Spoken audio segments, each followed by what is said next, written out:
Alex, I need to talk to you. Sorry, ladies and gentlemen. We just need a couple of minutes together. Is that all right? What's wrong? Don't spoil the momentum we've built up. Well, no, I don't want to be difficult, but I've been looking through the rest of the script, you know, while you're doing your Barry thing from wherever he's from. You mean Barry thing, yeah. Yeah, it was very nice, but I just couldn't help noticing that there's something missing in the script. That? Well, the special guest bit, you said there'd be... What? Well, I said earlier on, didn't I, that I'm on the show on 2 conditions, right. Remember? Number 1 was not doing any impressions. Kidney, we covered. Kidney aside. Number 2 was that there needs to be a big-name Hollywood guest star on the show. And your producer specifically said to my agent that you were getting David Schwimmer on the show. That's still in the mix. And what does that mean? It means whatever you want it to mean. And what does that mean? It means it might be recorded later. Well, I just think we really, really need it. You know, it would give the show kudos, and, you know, it would look better on my CV. And it would also give the show a bit of credence. You know, it would say it belongs on the BBC. Oh, thank you very much. So, it's from a definite. Well, we're working on it. So you haven't even spoken to his people, have you? Yes, I did. In fact, I spoke to David personally. You managed to get through to David Schwimmer? No, I left a message. And now he's agreed on the strength of that message from you to do a sketch? Not in so many words, but he did call back. You're just making it all up. I'm flipping. I've got the message here on my phone. Well, play it then. I'd rather not. I knew it. Oh, all right, hold on.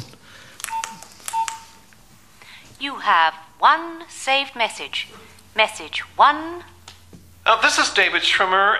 You've got a nerve to call me direct like this, and hello, do you know what time it is? You jerk off? I've been working hard, shooting all day on set, and I don't need some idiot asking me at 4 o'clock in the morning to appear on Radio 2, whatever that is. You people amaze me, you really do. It's the story of my life. Look, I'm glad to appear on a funny show anytime, but no, I wouldn't want to be in a lame, half-assed parody Friends sketch.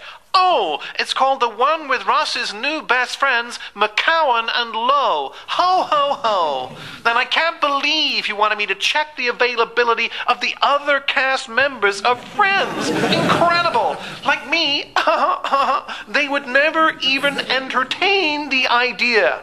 Astonishing. You really are absolutely priceless, Mr. Lowe. Good night, and don't call me again. So it's sort of in the balance, really. I know there wasn't much to work with, Ken. But Scotland Yard want to issue a photo fit as soon as possible. Put up posters, alert the press. Hopefully someone will recognise this woman, a husband, brother, anyone. Well, I did have a lot of trouble piecing together the jaw with just those few bone fragments. The temporal line was damaged and the entire orbital plate. However, I've been working round the clock with this clay, as you can see, and I think I finally managed to construct the face of the mystery woman. Let me show you.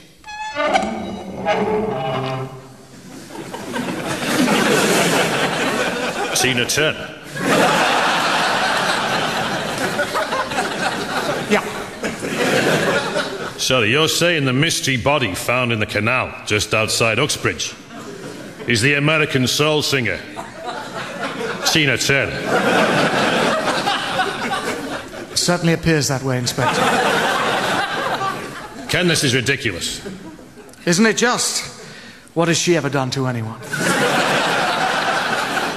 Is there a problem, Inspector? Well, yes, there is actually, Ken. First of all, I'd say it's doubtful that Tina Turner has spent much or indeed any time around the Uxbridge and Wright Slip area. And secondly, and this is the clincher for me, I am certain that Tina Turner is still alive. Is she? Yeah. Well, I suggest you check that, Inspector. In fact, this wouldn't be the first time something like this has happened, would it, Ken? What do you mean? Well, that head we found in Epping Forest last summer. Yes? According to your handiwork, the flame-haired frontman of 80s group Simply Red, Mick Hucknall. Look, I can only work with the materials provided, Inspector. If the bones do indeed form the facial structure of Mick Hucknall or Tony Hadley, there's nothing I can do about it, is there? Is it fair to say that your work involves a certain amount of interpretation? What are you implying, Inspector?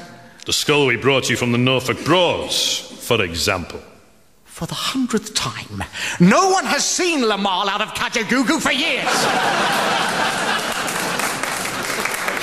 you know it wasn't him? Now, if you'll excuse me, I've got someone from Interpol coming at 2:30 expecting another facial reconstruction, and I don't want to keep them waiting. What? This one, is it? Simon Le Bon, if I'm not mistaken. Yes. And let me guess, Nick Rhodes and John Taylor? Yeah. Tragic, isn't it, Inspector?